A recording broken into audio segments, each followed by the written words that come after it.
오늘은 그 예수님의 제자 중에 그 안드레라고 있습니다. 안드레의 매력, 안드레가 가진 매력, 예수님 제자 안드레의 매력에 대해서 말씀드리겠습니다. 그 예수님의 제자들이 이제 있는데 그 제자들의 그 개성, 특성이 각각 특성이 이렇게 많이 뭐 다 그렇죠. 사람마다 다 다르니까. 그래서 우리가 베드로를 수제자라 이렇게 생각하고 얘기를 많이 듣고 있습니다. 그래서 베드로는 이 성격이 좀 적극적인 그런 성격이다 보니까 조금 두각을 빨리 드러낼 수 있었다라고 볼 수 있습니다. 요한 같은 이는 뭐 부드럽고 섬세하고 급한 성격, 이런 성격을 갖고 있고, 도마는 실정주의자, 확신되고 보아지고 확실한 것을 믿는 그런 실정주의자. 다니엘 같은 나다니엘은 여러분 아시다시피 관원이었다.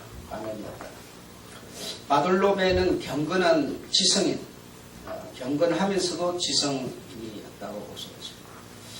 빌립은 순전하고 얌전한 이런 좀 소극적인, 자기를 이렇게 많이 내세우지 못하는 그런 좀 소극적인 그런 성격이었다.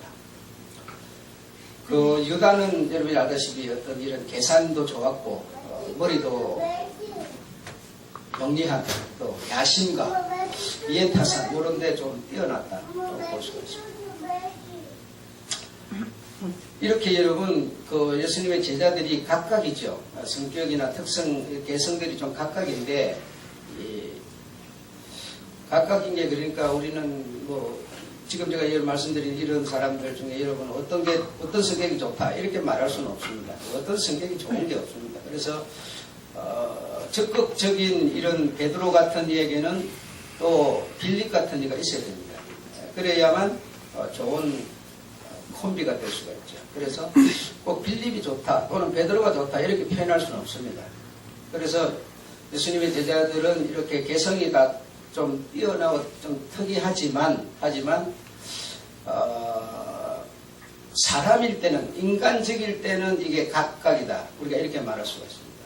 이게 그냥 요런저런 예를 들어서 1에서 10까지 전부 다 1만 가지고 있으면 2도 없고 3도 없고 4도 없고 아무것도 없죠. 그러니까 1만 있는 거죠. 그죠? 그러면 1에서 10까지 이렇게 각각의 특성, 개성들이 있는 이들이 합하여 하나가 되어야 됩니다.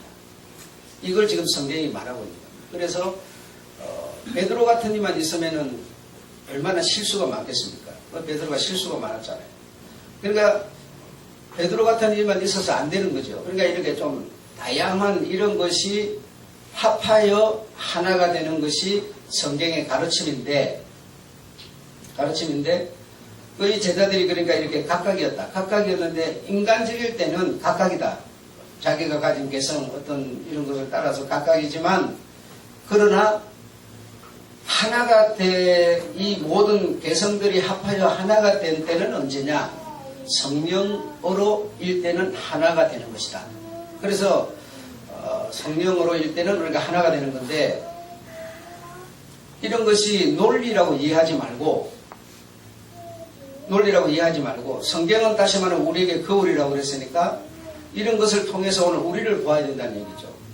그런데 여러분이 오늘은 성령을 말세에 내가 남종과 여종에게 모두 성령을 주신다. 그러니까 여러분 지금 성령을 받았으면 우리는 어떤 상태가 되어야 되느냐? 하나가 되어야 됩니다. 하나가 된다는 것은 뭐 내가 없고 니만 있다 이런 뜻이 아니라 각각이 합하여 하나가 되는 거다. 각각이 합하여 하나가 되는 거다. 그런데도 우리가 자꾸만 나만 옳다, 나만 잘났다, 내게 맞다 이래서 하면 여러분은 인간적인 사람일 뿐이다. 주님의 영향권 속에 있지 않다 이 말이죠. 무슨 말인지 이해하시겠습니까? 그러니까 주님의 영향권 속에 있는 사람은 우리 모두가 합하여 1가 된 사람, 2가 된 사람, 이 모든 사람이 합하여 한 목적을 향해서 나아갈 수 있는 이런 상태가 돼야 되는데, 자꾸만 신앙생활하는 우리들이 자꾸 자기를 내서 내가 옳다, 내가 맞다, 내 하는 게 틀림없다, 자꾸 이렇게 하는데 이거는 인간적일 뿐인 것이다. 전혀 성령 안에서 하나가 된 상태의 어떤 성령 안에서 그분의 영향을 받거나 영향권 안에 있거나 이런 상태는 아니다라는 겁니다. 아니다라는 겁니다. 여러 가정생활을 하는데 아내가 꼭 맞기 때문에 아내한테 지는 거 아니거든요, 남편들이. 그러니까 아내가 안 맞은 줄 알면서도 뭐죠? 가정의 평화를 위해서 져줄 수가 있는 거예요. 그 아내가 꼭 맞기 때문에 지는 거 아닙니다. 그 져주니까 내가 맞으니까 져주는가 봐. 그러면 그 여자는 상당히 모자란 여자죠. 여러분 그렇잖아요. 이런 것처럼 우리가 이렇게 각각인 개성을 가진 특성을 가진 사람들이지만 그러나 이것이 그냥 성령의 영향권 안에 있지 않을 때는 각각이지만 그러나 성령이 주장하는 영향권을 가지고 역사를 할 때는 이 각각이 합하여 하나가 되니까 힘이 얼마나 세지겠어요. 소극적인 사람, 적극적인 사람 막 그냥 각양의 개성을 가진 사람이 합해갖고 하나가 되어버리니까 어마어마한 힘이 되어버리겠죠. 그렇잖아요. 그래서 여러분 각각이라는 게 나쁜 게 아니다 이 말입니다. 예, 각각이라는 게 그 남자와 여자가 합하여 하나가 된다고 그러잖아요. 합하여 하나가 안 되는 건 힘이 없는 거예요. 그냥 50%밖에 안 되는 거예요. 여러분 남자 여자가 결혼을 한다고 생각합시다. 결혼을 하면 50%짜리가 합하여 뭡니까? 하나가 되는 거예요. 그러면 100이 되는 거니까 힘이 생기고 완전해지는 겁니다. 재창조를 이루어내는 거예요. 그래서 우리는 결혼을 왜 하느냐? 외로워서 한다. 행복해지려고 한다. 그러니까 그런 것이 목적이 되어 있기 때문에 결혼이 뭔지를 모르는 거예요. 서로 모자라는 미완성이 합하여 하나가 되는 것이 결혼인데 전혀 우리는 그런 생각 안 해요. 우리 모두가 지금 미완성이에요. 다시 말하면 각각의 개성을 나는 1만 갖고 있으니까 얼마나 불안한지 2도 없지 3도 없지 아무것도 없잖아요. 배워서 되는 것도 아니고 그렇지 않습니까? 배운다고 금방 여러분 소극적인 사람이 적극적인 사람이 됩니까 여러분? 안 되죠. 부정적인 사람은 항상 부정적이에요. 배운다고 부정이 없어지고 긍정이 되는 게 아니에요 여러분. 그거 가진 개성이 그런 거기 때문에. 그런데 우리가 성령 안에 들어오면 부정이라는 게 나쁜 게 아니거든요. 그러면 긍정만 갖고 있으면 그냥 막 앞만 보고 막 가려가는데 뒤에 잠깐 당겨주는 사람이 있어야지. 없으면 어떡하겠어요? 이렇게 여러분 성령 안에 우리 주님의 다스림 안에 들어오면 각각이 합하여 하나가 되기 때문에 어마어마한 힘이 되어버리는 거예요. 그걸 보고 우리가 말하기를 공동체라 한다 이 말이죠. 공동체. 이해하셨죠? 그리고 공동체에는 다양한 사람이 있음을 인정하셔야 돼요. 뭐 자꾸 내하고 안 맞다고 잘 터질다고 막 시비 주고 이러지 말고 우리가 합하여 하나 되는 이런 생각을 해야지 자꾸 자기가 어떤 주도권을 세우려고 이거는 옳지 않은 겁니다. 예. 공동체를 우리가 이해를 해야 됩니다. 그래서 여러분 요즘에 정말 큰 이슈가 하나 있는데 그게 뭐냐면 인공지능과 사람 천재가 지금 붙어서 싸움을 하고 있어요. 근데 3차전까지 했는데 인공지능이 3차를 다 완패시켰습니다. 사람이 따라잡지 못하는 거죠. 그걸 따라잡으려면 9단짜리 5명이 모여서 의논을 해서 돌을 놔야 된다 이거예요. 그만큼 인공지능이 컴퓨터가 지금 앞서가고 있다. 앞서가고 있다. 이건 이제 입증된 상황이죠. 전에는 그런가 했지만 지금은 실제 이제 확인이 된 거 아닙니까? 그러므로 컴퓨터라고 하는 이것이 개중에는 적그리스도다라고 말하는 사람도 많습니다. 예, 666의 표를 가진 적그리스도다라고 말하는 사람도 많은데 컴퓨터가 우리 사람에게 주는 혜택이라는 게 얼마나 많은지로 하면 지금 간단하게 한번 생각해 보십시오. 각 분야에서 컴퓨터 없이 컴퓨터가 10분만 정체하면 나라가 완전히 세계가 전체적으로 허감에 빠져버립니다. 전기가 들어오게 해서 불이 들어오게 해서 자동차가 아무것도 먹을 수도 없고 살 수도 없고 아무것도 못합니다 여러분. 모든 분야에서 이 컴퓨터라는 것은 사람에게 엄청난 혜택을 주고 있습니다. 의료 분야, 무슨 모든 분야에서 이 컴퓨터 없이 돌아가는 세상이 아니에요, 지금은. 여러분이 회사에 출근하면 딱 앉아서 뭐 컴퓨터도 키지 않습니까? 그거 없으면 아무것도 할 수가 없어요, 여러분. 아무것도 못합니다. 그래서 이 컴퓨터가 뭐 우상이다, 이제는 컴퓨터 없이는 못한다면 당연히 못하죠. 사람이 가진 두뇌가 뭐 얼마나 갖고 기억을 하겠어요. 그래 못해요. 그래서 이게 뭐 이제 저걸 쓰다 어쩌다 막 이렇게 하는데, 여러분 이 발전이라고 하는 이 번성이라고 하는 이게 하나님이 원하는 것이지 원하는 게 아닌 게 아니에요. 그래서 이걸 발전하니까 컴퓨터가 이제는 우상이 되고 컴퓨터가 이제는 적그리스도가 되고 이런 생각을 하지만, 하나님은 계속 우리로 하여금 무지에 있지 말고 깨어라. 성경이 그런가 저런가 이런가 확인하여 신사적인 사람이 되어라 하는 것이지, 따져볼 필요 없이 무조건 무식하게 믿으면 보니야 이렇게만 하고 있으라고 말하는 게 아니에요, 지금 여러분. 네. 그래서 우리가 예를 들어서 총을 안 만들었다, 칼을 안 만들었다. 총과 칼이 있으므로 위험도 있었지만 총과 칼이 주는 혜택을 한번 생각해 보십시오. 응? 농기구를 안 만들었다, 비행기를 안 만들었다, 자동차를 안 만들었다. 자동차 만들기 때문에 무슨 뭐 뺑소니도 있고 뭐 사람을 치어 죽이기도 하고 나쁘지만, 그러나 그게 없으면 우리가 어떻게 살겠습니까? 그러니까 이 발전이라는 게 우리에게 불이도 주지만, 그러나 혜택도 많이 주고 있는 것을 인정 안 할 수 없어요, 여러분. 컴퓨터가 발전을 이렇게 이제 컴퓨터에 어떤 입력하고, 컴퓨터도 물론 사람이 만들어서 그 수많은 사람들이 거기다 정보를 이제 넣어서 가진 정보를 가지고 그것이 이제 뭔가 계산까지도 막 해가지고 뭐 이런 인공이 어떤 지능을 가지게 되는데, 그렇게 발전하니까 이제 사람이 따라잡을 수도 없고, 그러니까 그 괜히 만들었나 보다 이렇게 생각하게 되고, 그게 우상이 되고 이제는 그게 적그리스도다 이런 생각을 하지만, 중요한 것은 관리의 문제인 것이지 발전하지 말라는 게 주님의 뜻이 아닙니다, 여러분. 예. 발전하라, 발전하고 성장하라. 그러나 발전하고 성장하는, 그러면 또 어떤 한쪽에서는 뭐죠? 견제해야 되겠죠. 또 그것과 맞서는 어떤 또 새로운 세계를 만들어야 되겠죠.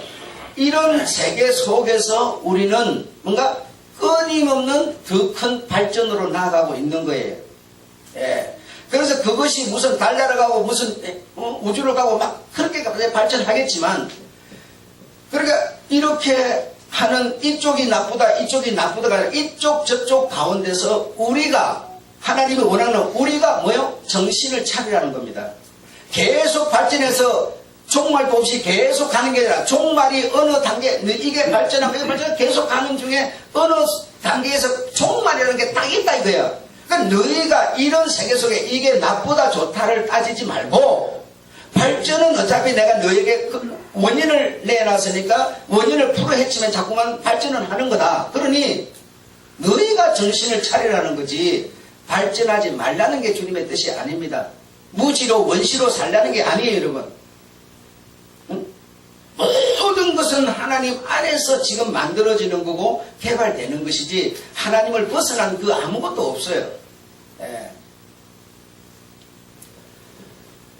그래서 발전도 하고 또 견제도 하고 이러면서 또 인간이 못 따라잡으니까 인간에 따라잡을 수 있는 그런 연구도 하고, 이렇게 막 가면 너무 현실주의, 눈에 보이는 세계 실정주의가 되니까, 그런 과정 가운데서 너희들이 어찌해야 옳으뇨 이 말입니다. 하나님이 원하는 것은 그렇게 발전한다고 발전이 내게 생명을 줍니까? 구원을 줍니까, 여러분? 응? 아무리 돈이 최고인 세상이 되지만 돈이 나에게 무슨 구원을 줘요? 생명을 하나를 줘요? 못 주죠. 그런 정신을 차리라는 것이지 발전하지 말라는 게 아닙니다. 응? 주님은 부자 되지 말라는, 부자 되면 돈이 나쁜 게 아니라 그 돈을 쓰는, 사용하는 사람의 마음이 나쁘다는 얘기죠. 그 나쁜 마음을 갖지 말라는 것이지 돈을 벌지 말아라 이런 뜻이 아니죠, 여러분. 응?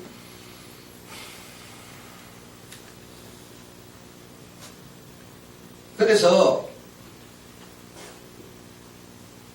우리가 정말 정신을 차려야 됩니다. 그러니까 이렇게 막 이런 세계 속에서 우리가 용도를 치면서 이렇게 살다 보니까 무엇이 진리고 무엇이 비진리고 이런 어떤 기준이 없어지는 게 문제인 것이죠. 이런 기준이 없어져요. 그만. 그래서 아무리 컴퓨터가 발전해서 사람 머리를 앞설 수 있다 하더라도 컴퓨터가 사람에게 구원을 준다거나 생명을 줄 수 없단 말입니다. 그렇기 때문에 우리가 이런 세계 속에 살면서 내가 정신을 차리고 내가 찾을 것, 가질 것 무엇인지 하려는 얘기죠. 성경에 보면 욕심, 그래 이 모든 것의 원흉이 뭐냐? 욕심과 탐심이죠. 욕심과 탐심이라는 게 이제 모든 권은, 악의 권원이 되는데 이게 없으면 여러분 또 문제가 뭐냐? 발전이 없어요. 욕심이 없고 아무 욕심이 없는 사람이 무의미한 사람이 뭘 발전하고 뭘 만들기를 하겠어요? 뭐 하겠어요? 욕심과 탐심이 나쁜 게 아니고 여러분 그거 사람에게 없으면 아무것도 못하는 거예요. 그 당연하지만 그래 그 어떤 이걸 분에 넘치는 그런 욕심과 탐심이 나쁜 것이지 사람에게 근본 하나님은 그런 것이 다 있도록 만들어져 있는 겁니다. 사람이라는 존재 자체가. 응? 근데 그걸 저 사람 걸 뺏어갖고 저것까지 전부를 다 뺏어서 내 걸 만들겠다고 하는 그런 욕심이 나쁜 것이지 사람에게 본질적으로 있는 욕심은 나쁜 게 아니죠. 당연히 그게 있어야 더 큰 발전도 성장도 나아갈 수가 있는 것이고 그렇게 되는 것이죠. 그래서 정말 이제는 밤이 지나고 해가 뜨고 빛이 비치고 이런 성경을 통해서 우리가 자꾸 더 배우고 듣고 해서 정말 우리가 어떤 길을 찾고 이런 우리가 발전을 해야 합니다. 성장을 해야 돼. 나쁜 게 아닙니다, 여러분. 그냥 이 머리를 써야 이 머리도 이게 상하지 않고 이러는데 그냥 그런 거 따지지 말고 그냥 무조건 믿으라고. 아니 무조건 믿으라가 되냐 이 말입니다, 여러분. 아무쪼록 여러분 좀 발전하시길 바랍니다. 발전은 다른 말로 성장하는 거예요. 그래서 지금 이제 지난주부터 세례 요한에 대해서 여러분에게 말씀드리고 있는데 세례 요한의 제자가 안드레였습니다. 세례 요한이 데리고 있는 제자가 안드레였는데 세례 요한이 예수님보다 먼저 태어나셔서 사역을 하고 있었습니다. 사역을 했는데 천사가 나타나서 알려주었는지 하나님이 어떤 방법으로 알려주었는지 모르지만 요한에게 물로 세례를 베풀 것을 말씀하셨고 또 그 어떤 사람의 머리에 비둘기 같은 그런 어떤 성령이 내리는 것을 네가 보게 될 것이라. 보게 되면 누가 메시아인지 누가 우리가 기다리는 그 그리스도인지 알 길이 없는 거죠. 알려주기 전에는 도무지 알 길이 없는 거 아닙니까? 그래서 머리 위에 비둘기처럼 성령이 내리는 것을 보거든 그가 그인 줄 알라라고 하나님이 어떤 방법으로 일러주었는지는 모르지만 일러주게 됩니다. 그리고 네가 해야 할 일이 무엇인가에 대해서 또 일러주게 됩니다. 그래서 그런 부름을 받고 세례 요한은 사역을 하는데 사역을 하고 있는 중에 이제 자기 제자 둘과 섰는데 주님이 쫙 지나가는 것을 보았어요. 보고 그 섰는 둘 제자에게 세례 요한이 뭐라고 했는가 하면 저분이 어린 양이로다 이렇게 말을 하게 됩니다. 그리고 다시 한번 일러준 것에 의해서 자기가 세례를 베풀 때 성령이 비둘기처럼 그의 머리에 임하는 것을 보았고 했기 때문에 메시아가 어떤 분인지 뭐 뿔이 달렸는지 무슨 키가 큰지 뭐 몸이 막 뚱뚱한지 무슨 사람같이 생겼는지 할 길이 없지만 나도 몰랐지만 그렇게 일러주심에 따라서 저가 그인 줄 내가 알게 되었다라고 제자에게 말을 하게 되죠. 그 말을 듣고 바로 안드레가 예수께로 가버리는 겁니다. 그 둘이 섰는 중에 하나는 의리를 지킨다고 세례 요한에게 남고 하나는 바로 예수께로 제자의 길을 옮겨버렸습니다. 여기서 과연 세례 요한이 그렇게 하나님으로부터 확신을 받았다면 예수의 제자가 되는 길이 바로 옳은 길이었습니다. 그러나 자기는 가지 않고 그런 저가 하나님의 어린 양이로다라고 말하는 그런 말까지도 했으면서 자기는 주님의 제자로 그렇게 당연한데 가지 않고 그 말만 함으로 이 우직한 안드레는 그만 옮겨가 버리게 되죠. 그래서 12제자 중에 첫 번째 제자가 누구인가 하니 안드레입니다, 여러분. 우리는 베드로 하니까 베드로가 상당히 수제자 무슨 이 최고 이름 생각인데 가장 먼저 주님께 가서 제자가 된 자가 안드레고 안드레의 형님이 누구냐면 베드로예요. 그래서 그 베드로를 안드레가 예수께로 데리고 와서 예수를 만나게 합니다. 그래서 주님께서 시몬 그를 제자를 삼는 그런 일이 이제 벌어지게 된 것이죠. 그 제자가 돼가지고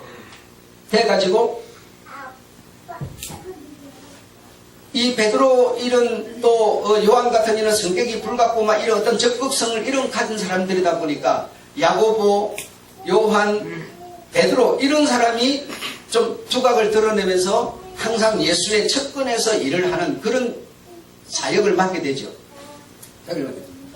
그래서 안드레가 다시 말하면 처음 부름을 받은 자다. 그래서 안드레를 프로토클레토스 이렇게 말합니다. 처음 부름 받은 자라는 뜻입니다. 그래서 이 안드레는 처음 부름을 받았고 예수의 제자가 된다는 게 여러분 이거는 뭐 기적 중에 기적이고 진짜 대단한 겁니다. 그 예수의 제자가 된다라고 하는 거는 이거는 뭘로 표현이 안 되는 축복이죠, 사실은. 예. 그런 걸 자기는 알면서 그 길을 가지 못하고 세례 요한은 외로운 길을 걷다가 결국 실패. 여자가 낳은 자 중에 정말 그는 최고지만 그보다 큰 자는 없지만 천국에서는 천국에 있는 사람 중에 가장 그는 적을 것이라고 이런 결론을 얻게 되고 말았으니 거기서 이 안드레에게 그런 말만 할 것이 아니라 자기가 정말 그 하나님의 어린 양인 줄로 알았다면 그 어린 양의 이해가 부족했을 수도 있다 이 말이죠. 부족할 수도 있겠지만 자기가 그 길을 갔다면 얼마나 그가 별같이 빛나는 여자가 낳은 자 중에 최고의 영광을 그가 유지해 갈 수 있었을 텐데 그렇지 못한 참 그 슬픈 얘기로 우리 이해할 수밖에 없다 이거죠. 그래서 이 안드레는 처음 예수의 제자가 됐고 얼마나 대단합니까? 이건 참 축복 중에 축복이죠. 그런데도 이 안드레는 진짜 의시될 만한데도 불구하고 의시되지 않습니다. 다시 말하면 안드레는 숨은 봉사자 그런 사람이었습니다. 그래서 요한복음에 세 차례 이 안드레 얘기가 나오는데 안드레를 소개할 때 시몬 베드로의 형제 안드레 그렇게 말합니다. 시몬 안드레의 형제 안드레. 그러다가 안드레는 이 뭔가 자기가 앞장서고 두각을 드러내고 이런 것이 없다 보니까 그냥 숨은 자 같은 자예요. 그러다 보니까 이게 진짜 예수의 제자님 뭐니 이걸 잘 몰라요. 그래 베드로의 형제 이렇게 해야 안드레 그도 우리 룰에 있는 아이구나 이걸 알 정도이다 이 말이죠. 그래 자기를 이렇게 많이 드러내지 않고 있는지 없는지 모를 만한 그런 숨은 봉사자였다. 그는 네. 그래서 앞장서서 이렇게 뭔가를 자기를 드러내고 이런 게 아니라 녹아버리면 없어져 버리는 그런 이슬같이 녹아버리면 없어지는 소금같이 소금이라는 게 결정체가 있지만 물에다 푹 집어넣으면 국에다 집어넣으면 뭐가 없어져? 소금은 없어져 버리죠. 들어갔지만 그러나 없어졌지만 맛은 있죠. 이런 사람이었어요. 그러니까 자기도 드러내지 않으면서 뭔가 자기의 냄새는 피우는 사람. 그러니까 베드로 이런 사람보다는 월등히 예수의 제자로서, 세례 요한의 제자로서 먼저 신앙생활을 하고 있었던 사람이죠. 그래서 개중에는 베드로도 세례 요한의 제자였다라고 하는 그런 견해도 있습니다. 있지만 어쨌든 이 안드레는 성경에 표현한 방법에 따라서 정확한 세례 요한의 제자였다라고 우리가 기록을 따라서 알 수가 있습니다. 요한복음 1장 35절 42절에 이런 내용이 나와 있습니다. 자, 두 번째로 안드레는 폭넓은 신앙, 적극적 신앙의 소유를 갖고 있었다. 어떻게 하죠? 요한복음 보게 되면 5,000명이 주님의 말씀을 듣는다고 앉아서 하루 종일 그 말씀에 정신이 팔려가지고 막 듣다 보니까 막 하루 종일 들었다. 그러다 보니까 정신을 차려가 막 시간이 그렇게 많이 가. 주님께서 참 이들이 허기지겠구나. 이제 숫자로 따지면 5,000명이라 그러지만 상당히 더 많은 숫자입니다. 그래, 허기가 지겠구나. 배가 고프겠나 싶어서 야, 너희들이 먹을 것을 좀 준비해서 줘라.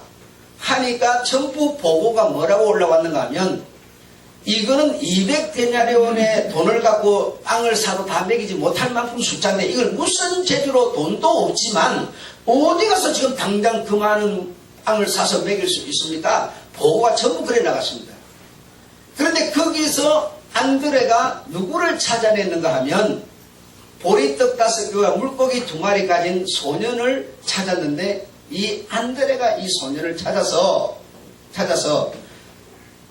보리떡 5개 물고기 2마리가 그 수많은 구름대 같은 무리한테 무슨 의미가 있습니까? 그게 무슨 의미가 있어? 하는데 아니야. 주님은 하실 수 있을 수 있어 하면서 주님께로 데리고 온 자가 안드레였다. 그러니까 그는 다시 말하면 신앙을 폭넓은 신앙을 갖고 있다.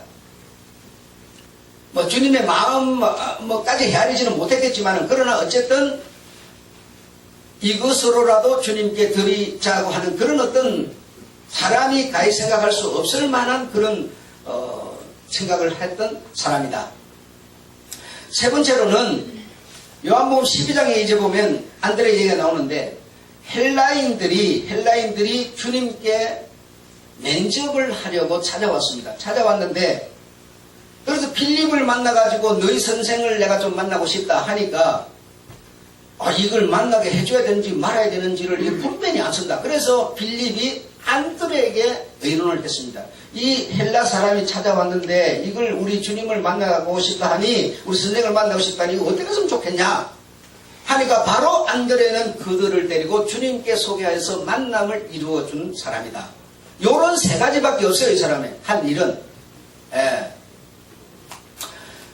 그래서 이 유대인들은 이방인을 갖다가 사람 취급을 안 합니다.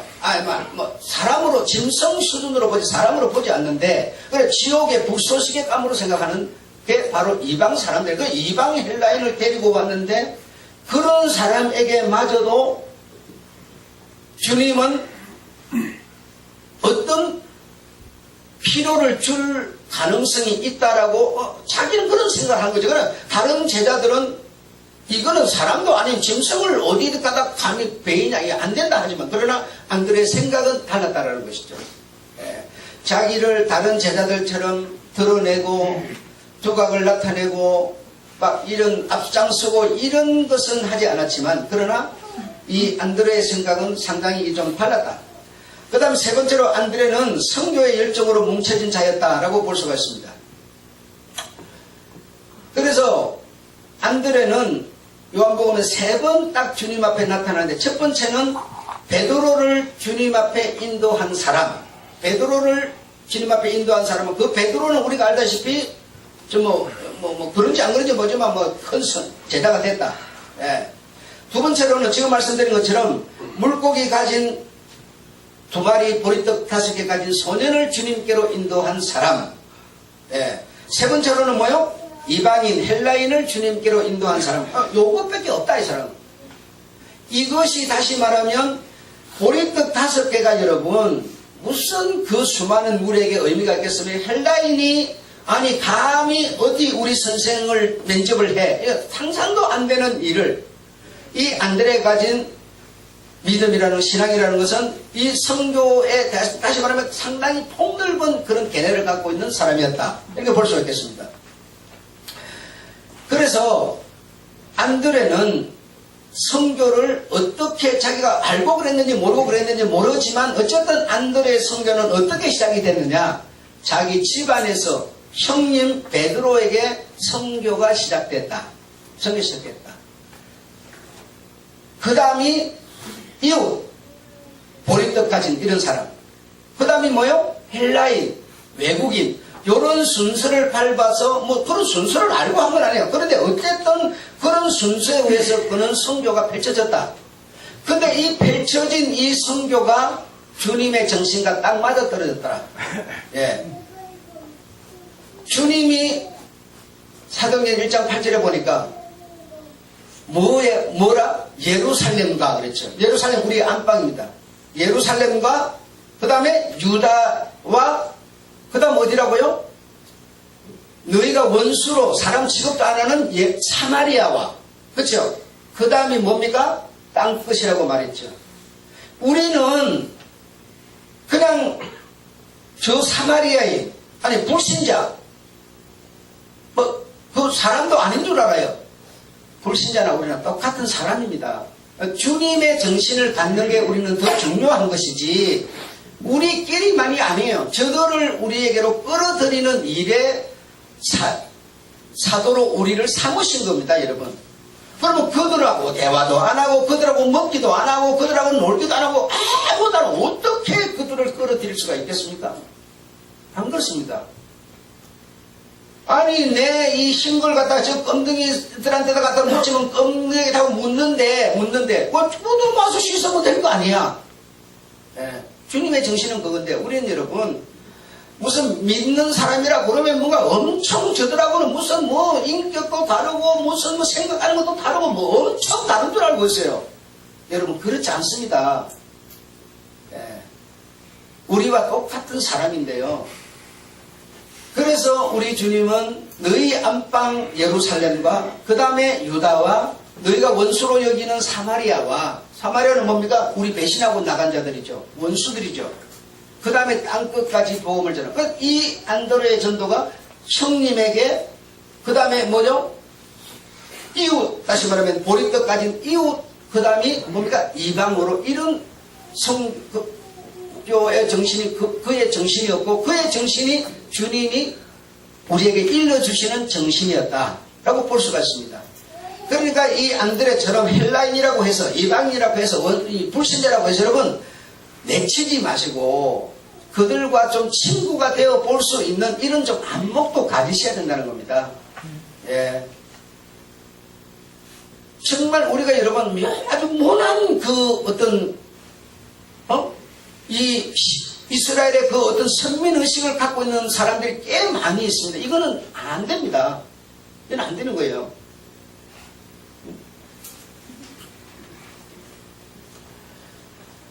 그래서 이 안드레의 성교, 안드레의 신앙, 안드레의 믿음이 우리 주님이 말씀하시는 그런 것과 일치하고 있었고 맥을 같이 하고 있었다라고 볼 수가 있습니다. 그래서 안드레는 스부디아에서 복음을 전하다가 그리스에서 선교를 했습니다. 그리스에서 선교를 했는데 주님은 십자가에 이렇게 박혀서 돌아가시니 가히 내 같은 자가 어떻게 십자가에 박혀서 돌아갈 수가 있으랴. 그래서 그는 X 십자가에 박혀서 죽었습니다. 그래서 X라고 하는 것을 볼 때는 우리는 어떻게 생각하냐면 안드레의 십자가로 이해를 하는 것이죠. X. 예. 그래서 이렇게 이랬던 저런 그런 거는 중요한 게 아닙니다만은 그러나 주님이 가진 그 정신이 우리의 정신이 되는 게 중요하다. 예. 이해하셨죠? 그래서 우리가 공동체 어떤 이 생각하면 자기가 가진 개성 그거 나는 막 죽어도 그리 못해. 이 말은요 무슨 말로 들리나 너에게는 성령이 주관치 않는구나 이렇게 들리는 거예요. 성령이 나를 주관치 하면 저와 내가 합해질 수 있는 조율이 될 수 있는 소통이 될 수 있는 게 뭔가를 생각하는 거지 자기 것만 계속 내세우면서 일이 안 합니다. 예. 성령이 우리를 주관하게 되면 소통하게 되면 소통하고 어떤 이 관계를 부드럽게 하고 해서 이 공동체를 만들 수 있는 이런 게 되는 것이지, 사람마다 개성이 다 있죠. 여러분이 가진 거하고 제가 가진 거하고 다 다르지 않습니까? 그러나 나는 그렇게 생각합니다. 진리가 아닌 이상에는 그냥 적당주의로 가자. 이게 내 요즘의 소신이에요. 진리에 있어서는 내가 양보할 수 없지만, 그러나 아니 방법론이나 이런 것은 그냥 적당하게 저 사람 것도 인정해주고 저 사람 것도 받아들이고 뭐 그냥 적당히 하면 되지 않냐, 저는 그런 생각을 합니다. 그런데 여러분, 내가 이렇게 보면 성도님들이 여러분을 꼭 말하는 게 아니라 이 근본 기독교인들을 보면 너무 진리 쪽에는 적당하면서 무슨 자기가 가진 방법, 어떤 길, 이런 것에 대해서는 너무 고지식한 사람이 너무 많더라는 겁니다. 거꾸로 신앙생활을 하는 사람이 많더라는 말이에요.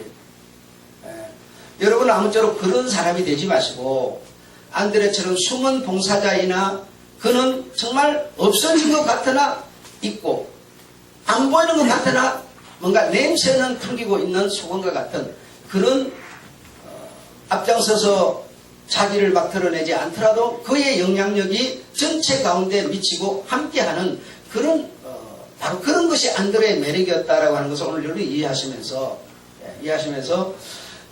날이 가면 갈수록 좋은 신앙을 가지시기 바라고, 이제 막 나가면 여러분 발전하는 것도 안 된다 못 된다 막 이런 말 나오는데, 발전하는 게 안 되는, 발전할 수 있고 발전을 견제하는 거 있을 수 있지만 거기서 중요한 것은 우리가 정신을 차리는 게 더 중요한 것이다 라고 하는 것을 우리가 이해해야 될 줄로 믿습니다.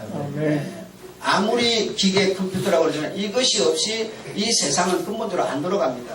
그래서 여러분 생각에는 북한에서 핵을 쏴가지고 뭐 어떻게 할 거다 이런 우리 생각이 지금 그런 대로 자꾸 사니까 그렇게 하고 있는데, 저 사람들은 우회전을 쓸 수도 있습니다. 전산을 마비시킨다거나 컴퓨터를 이용해서 세계를 갖다가 흑암으로 몰아넣을 수도 있습니다. 그러니까 길이 꽉 찼는데 그런 상황에서 우리가 정신을 차리는 게 중요한 것이죠. 수많은 사람이 전부 돈이면 최고다, 무슨 대기업 다니면 최고다 이러고 있을 때 종말이 푹 와버린다면 준비가 안 돼 있는데 어떻게 주님께 가겠어요? 정신을 찾는 게 중요한 겁니다. 내가 있든지 없든지 어떤 상황에 처했든지 간에 가질 것을 가지고 바랄 것을 바라는 이런 우리가 되어야 될 줄로 믿습니다. 기도하겠습니다. 하나님 아버지,